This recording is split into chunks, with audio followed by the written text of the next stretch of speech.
Iran जंग को लेकर अरब ममालिक इस वक्त क्या सोच रहे हैं और साथ साथ सदर ट्रंप के बयानात को देखते हुए नेटो इत्तेहाद का मुस्तकबिल क्या नजर आता है। मंसूर साहब, अमरीकी मीडिया ने मुतअद्दिद बार ये दावे किए हैं कि अरब ममालिक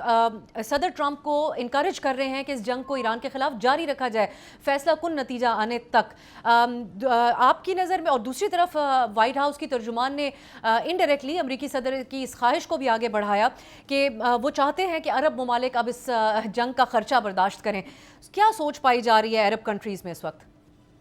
देखिए जी, अमेरिका की तो ये तारीख है कि आप देखिए कि इराक को उन्होंने एक डिक्टेटर से आज़ाद करवाने के हवाले से वहाँ पे हमला किया, वेपन ऑफ मास डिस्ट्रक्शन को बुनियाद बना के, वहाँ से कुछ नहीं मिला, तबाही, दुनिया की महंगी तरीन जमहूरियत वहाँ पे इंट्रोड्यूस करवाने की कोशिश की गई, बैकफायर कर गई। इसी प्रिटेक्स्ट में उन्होंने अफगानिस्तान पर चढ़ाई की, वहाँ पे 20 साल झक मारने के बाद फिर उसके बाद दही दमा वहाँ से सब कुछ छोड़ छाड़ के वापस भाग गए।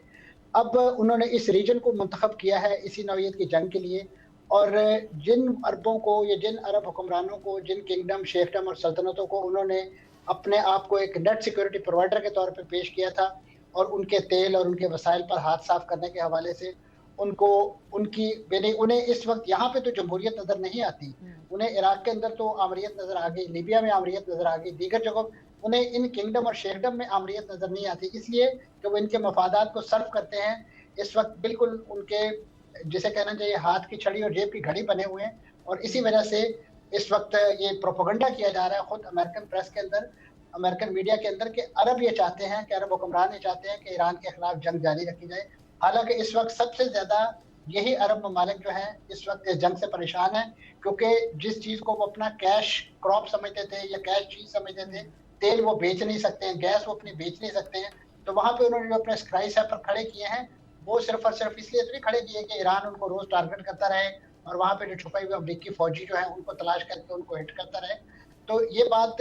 जो जमीनी हकायक के साथ मैच नहीं करती। इस वक्त मैं समझता हूँ अमेरिका की इस पॉलिसी ने वो अरब के जो इस वक्त डिवाइड हो रहे थे, खासतौर पे आप देखिए कि सऊदी अरब और यूएई का आपस में एक ऐसा कॉन्फ्लिक्ट था कि यमन में बाकायदा इन दोनों मुल्कों ने एक दूसरे के खिलाफ मिलिट्री कार्रवाई तक की। फिर इससे पहले कतर को जिस तरीके से 6-7 साल पहले एक उसके जो भी रीजनल एजेंडा था उस हवाले से और उसके अल जजीरा के हवाले से शिकायत थी, उसको जैसे इसी जीसीसी कंट्रीज ने आइसोलेट कर दिया। 5-6 साल उन्होंने उनके एक सोशल बाइकाट रखा, सो मच सो कि आप कह सकते हैं कि उनकी एयरलाइन तबाह कर दी, उन्हें बिल्कुल जिसे कहना चाहिए इलाके में सीज के अंदर रखा। अब वो तमाम के तमाम ममालिक जो है वो दोबारा से रीयूनाइट हो रहे हैं, अपने आप में इकट्ठा हो रहे हैं, रीइंफोर्स कर रहे हैं, क्योंकि उन्हें आइडिया हो गया है कि इस वक्त अमेरिका की जो छत्र छाया है, जो सिक्योरिटी अम्ब्रेला है, वो उन्हें फ्यूचर में ईरान के या किसी भी एग्रेशन से जो है वो नहीं बचा सकती। इसके लिए अब उनके अंदर एक रीथिंकिंग आ रही है कि वो नए अपने लिए सिक्योरिटी अरेंजमेंट्स जो है उस पर बात कर रहे हैं। यही वजह है कि आपने देखा कि तुर्की, कतर और पाकिस्तान, ये एक ऐसे, मैं समझ रहा हूँ, एक सिक्योरिटी अरेंजमेंट के तौर पे, एक ऐसे मुस्तकबिल के सिक्योरिटी इत्तेहाद के तौर पे, जिसे अरब नेटो या इस्लामी नेटो की बात की जा रही है, उसके तौर पे उनकी आवाज उठाई जा रही है और उसके लिए इस वक्त बात सुनाई दे रही है कि शायद अरब ममालिक इस जंग के बादल छटने के बाद अमेरिका से वंस फॉर ऑल शायद अपना जो सिक्योरिटी अरेंजमेंट है वो खत्म करें, और उसके बाद अदरवाइज इनके बेसिस पे यहाँ मौजूद होने की रोशनी में ईरान कभी भी अपने आप को महफूज नहीं समझेगा और ईरान की तरफ से इन अरब ममालिक को हमेशा ये खतरा दरपेश रहेगा। माजी में यही वेस्ट और अमेरिका जो है इसी तरीके से सेक्टेरियन एक क्लास का हवा खड़ा करके वो जो शिया सुन्नी का शोर उठा के ईरान को और अरबों के खिलाफ लड़ाता रहा है। और उससे पहले तारीखी तौर पे जी। आपके इल्म में है कि अरब अजम का जो एक हिस्टोरिकल जो आपके लिए जो डिस्कोर्स है वो हमेशा इस रीजन की लड़ाइयों का बायस बना है। लेकिन नेशन स्टेट के बनने के बाद और खासतौर पे जी। जो ऑटोमन एम्पायर के खात्मे के बाद ये जो घरौंदे क्रिएट किए गए हैं, अब इनका सर्वाइवल जो है वो एक इंडिपेंडेंट अपनी जो डिफेंस कैपेबिलिटी, जी। जिसमें अपना कंधा और अपनी बंदूक जब नहीं होगा उस वक्त तक इनका ना तो कोई सिक्योरिटी अरेंजमेंट यहाँ पे काम है, और ये जितने भी इनके फ्यूचर प्लान है, चाहे वो 2030 है जी। या उसके बाद यहाँ पे मुख्तलिफ जो रोड बेल्ट इनिशिएटिव्स हैं, और खासतौर पे जो यूएई के जो मंसूबे हैं, चाहे वो अब्राहम अकॉर्ड हो, इसी तरीके से बहरीन के जो मंसूबे हैं, जी। वो तमाम के तमाम धरे रह जाएंगे और उनके अवाम, और खासतौर पे यहाँ पे इस वक्त जो आपको एक बड़ा प्रॉस्पेरिटी का बबल दिखाई देता है, अगर खुदा न खास्ता यहाँ पे वो डायस्पोरा के जो दुनिया भर से आकर इकट्ठा है अपनी किस्मत और अपनी जी। मेहनत के नतीजे में यहाँ अपनी किस्मत बना रहा है। अगर खुदा न खास्ता उसने रिवर्स माइग्रेशन शुरू कर दी, बिलखुसूस ऐसे जी। सिक्योरिटी हालात के पेश नज़र, तो फिर मैं समझता हूँ इस खित्ते का जिसे कहना चाहिए मुस्तकबिल, जी। वो जो इस वक़्त ईरान को पत्थर के दौर में धकेलना चाह रहे हैं, खुदा न ये खास्ता ज़रूर कहीं मंसूर वो साहब पत्थर कता का कलामी दौर की आपसे माज़रत देखना होगा कि अरब ममालिक क्या पब्लिकली भी ऐसी कोई पोजीशन लेते हैं या नहीं। अभी तक एक तासुरात की बुनियाद पर यह बात हो रही है कि वो अमरीकी सिक्योरिटी अम्ब्रेला के हवाले से रिकंसिडर कर रहे हैं अपनी माजी की चॉइसेस को। तैमूर, अब आपसे सबसे जो आज की अहम बात है नेटो इत्तेहाद के हवाले से, आप समझते हैं, क्योंकि हम हमेशा से देखते आए हैं कि नेटो ने अमरीकी मफादात का तहफ़्फ़ुज़ किया और वाइस वर्सा, अमरीकी सदर कह रहे हैं कि यूक्रेन जंग हमारी नहीं थी लेकिन हमने आपकी वजह से उसमें साथ दिया। यह आपके लिए कितना गैर मामूली है कि एक एक कर जो इत्तेहादी हैं नेटो के, उन्होंने अमेरिका में का साथ देने से इनकार किया और साफ इनकार है बरतानवी वज़ीर आज़म का बारहा। वो कहते हैं हमारे नेशनल इंटरेस्ट के मुखालिफ है इस जंग का हिस्सा बनना। आप समझते हैं कि नेटो इत्तेहाद ब्रेक होने जा रहा है? देखिए, ये आपका बड़ी इंपॉर्टेंट सवाल है, लेकिन आपको ये चीज़ पहले ज़हन नशीन करनी होगी कि नेटो का ये जो करंट स्टांस है अमेरिका की इस